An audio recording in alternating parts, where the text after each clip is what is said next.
What's up, Gemmy Gems? How are you? Thanks for joining me on my channel today. Welcome to the Intuitive Teacup. I am so thrilled to have you all here with me today. So we are going to do a fun little reading for you all about what needs to be released and transformed during this Scorpio full moon, which is going to be on May 18th. So right around the corner. So Scorpio is all about death, right?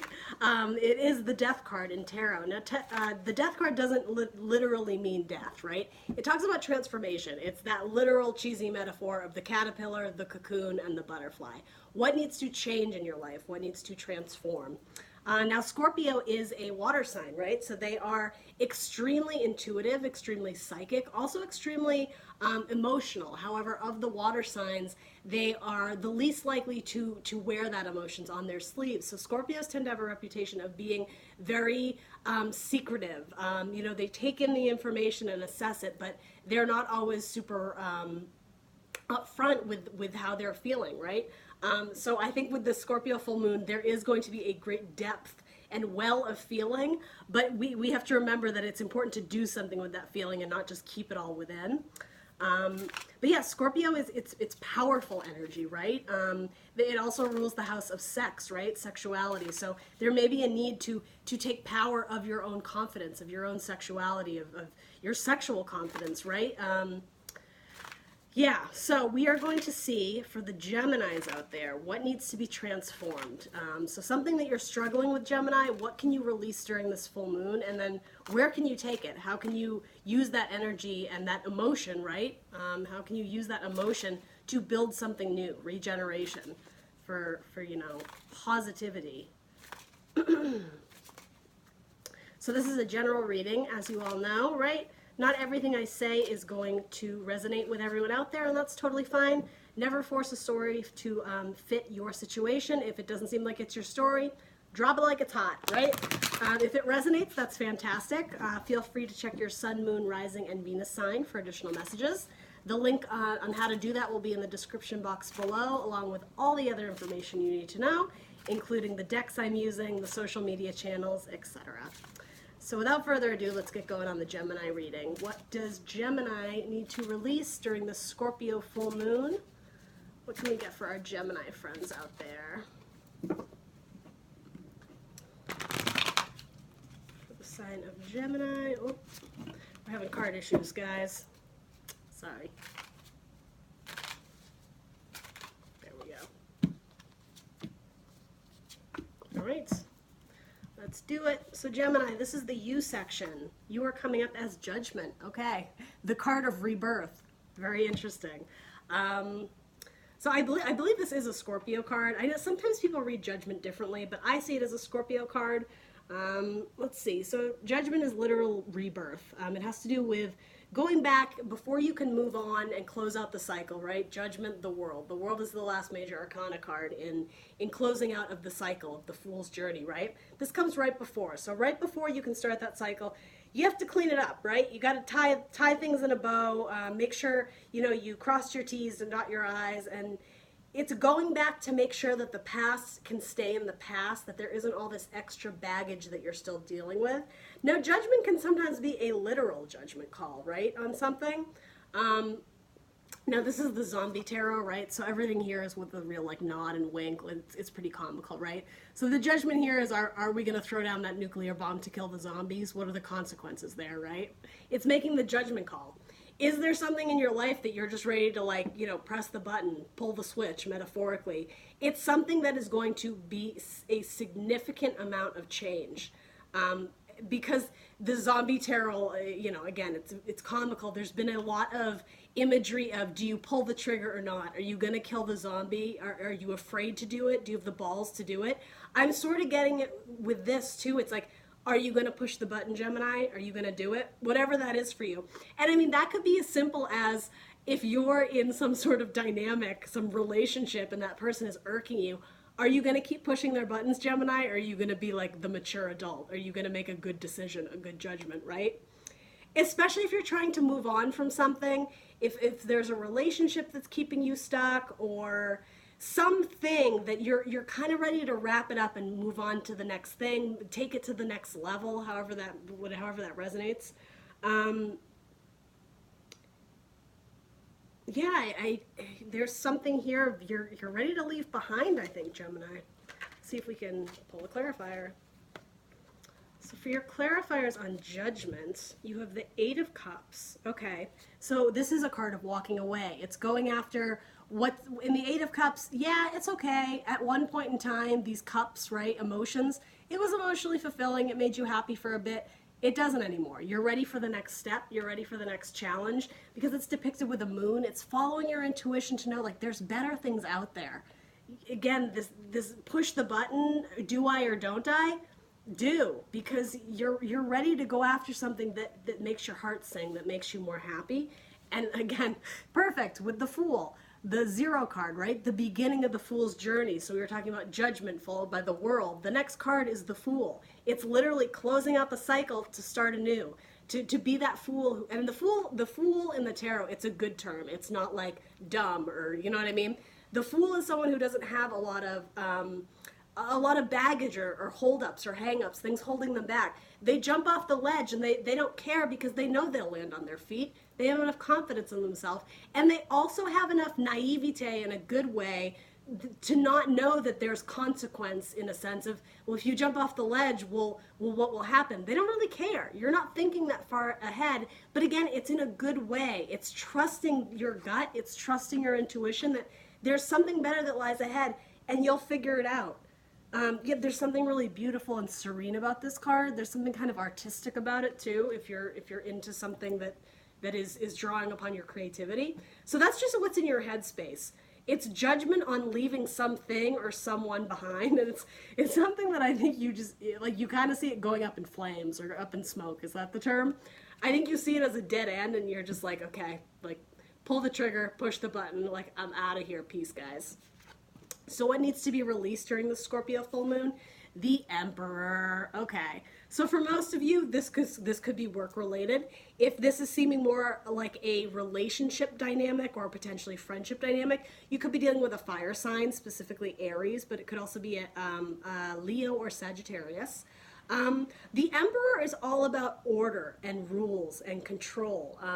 The Emperor is quite reliable. He builds an empire, right? So it's sometimes the boss card. If you don't get along with your boss, maybe that's what you're thinking of leaving. But this is what needs to be released. So I will say, if this is representing your energy, Scorpio, you need to let go of being in this position of order and control, and everything must be in its place, and this is how we do things, which, to be honest, is not typically a Gemini trait. I mean, you guys are the mutable air sign, right? So I don't see you as being very stuck in your ways, Gemini.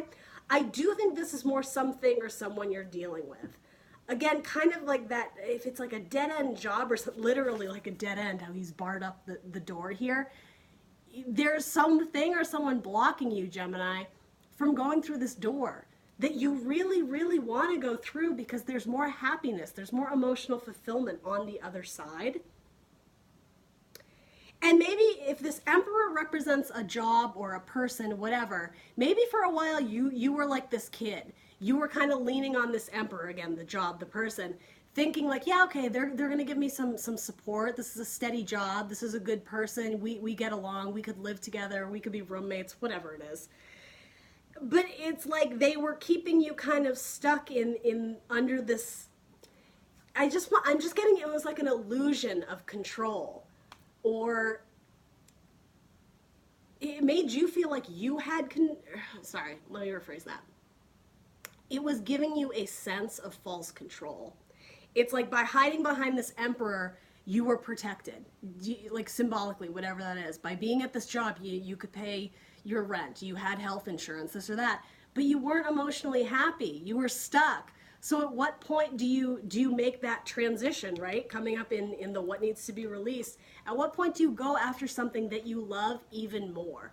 At what point do you realize that you are worth more than just settling for the ho-hum, for the status quo? Like, yes, again, if this Emperor may represent that emotional stability that, yeah, sure, it felt good in the past at one point. Yeah, it was good. You enjoyed it.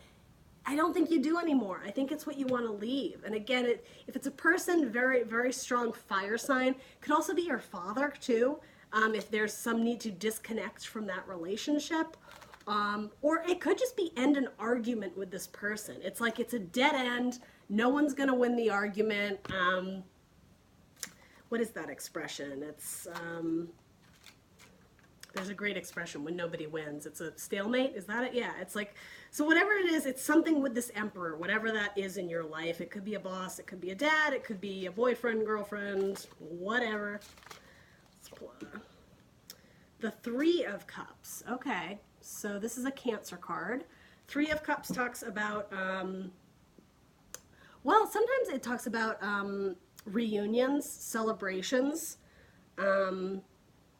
So perhaps you were trying to repair a relationship. I do think there's a huge part of you that wants to move away from this. Okay, so a couple scenarios here. If this is more of a relationship, a romantic relationship or friendship you're not enjoying, I think there still is a desire to move on and maybe reconnect with other people. Even if it's just your, if you're leaving a boyfriend, you want to connect with your friends who make you feel good again, who bring you some emotional fulfillment. It could be reconnecting with a different romantic partner that maybe you sense that, again, Eight of Cups goes to the Nine of Cups, the wish fulfillment. Something that is going to suit your needs, your desires, fulfill your wishes in a different way. And it does have to do with emotions, Gemini. It could be someone you want to grow a family with, right? It could be someone you've always kind of kept in the back of your head, but never really pursued that much, or vice versa. You feel like, you were always kind of on their radar, but you never paid much mind to it. Again, because you were stuck behind this emperor, this false sense of this is where I'm supposed to be, this is my safety zone. With the Fool, leave the safety zone. And again, use your discretion, right? We all have free will. I have to be careful when I give advice that people don't turn around and say, well, my tarot reader told me to do it. So, you have free will. You know what's best for you. It has to do with trusting your intuition, right? I will say your intuition will never keep you in a situation that you are stuck in because of fear. Your intuition doesn't do that. Your intuition seeks greater opportunities. It's literally the moon, right? It's the light in the darkness. The moon is representing our intuition. Fear is darkness, right? Fear is scary. It's the unknown, right? And so much in our life, we don't go after things because it's based in fear. If you literally go through things you're not happy with in your life and think about, well, why am I not in that job? Why am I not with the person who treats me better? 9 times out of 10, you can trace it back to fear. I'm just going to leave it at that, right? Reunions, reconciliation, this could just be hanging out with coworkers at happy hour, right? Something that is emotionally satisfying that you are currently being blocked from, okay? That's what needs to be released. It's really, I think, what needs to move on. And you have 2 cards of moving on in your energy gem. So your advice or guidance is the Three of Hazards. So this is the card of teamwork, of building. You think of pentacles as bricks in a foundation, right? You have 3. So you're working your way to that solid, steady 4 corners, right? 3 of Pentacles. But it's team. It can be collaborating with people on a project. Similar to the Three of Cups, though, because of the way it's depicted in this kind of wacky deck, it's goofing around, it's playing, it's going back to things and not taking it too seriously. It's not this bullshit about order and control. This Emperor, right? The Emperor can be a great card in certain spreads, but in some cards it is a little bit like suffocating energy, and I do feel this way, Gemini. Like, I just feel like Geminis generally are they're very free-spirited, fun, chatty people, right? Communication, gossip, chatting, happy hour with coworkers. Like, that's you in your element, Gemini. And yeah, it not so much this, not being barred, being stuck behind a door, being denied access to wherever you want to go in life, right? The Fool is all about the Fool's journey, the path you're supposed to take. You're making a judgment call on this, whatever that is. Your guidance is, though, is to keep building, keep working, don't give in. This false sense of security, it's not it. It's like, see past that, move past it, build towards something else, break through the wall, break through the glass ceiling. All these things are coming to mind now. Shatter the illusion. And even with this, it's like this cool, like, little spin-off of Alice in Wonderland, right? With the teacups, the intuitive teacups. Follow that intuition. But it's lighthearted, and there's something about magic. Your life needs to spark joy and magic. The Marie Kondo thing, right? Spark joy.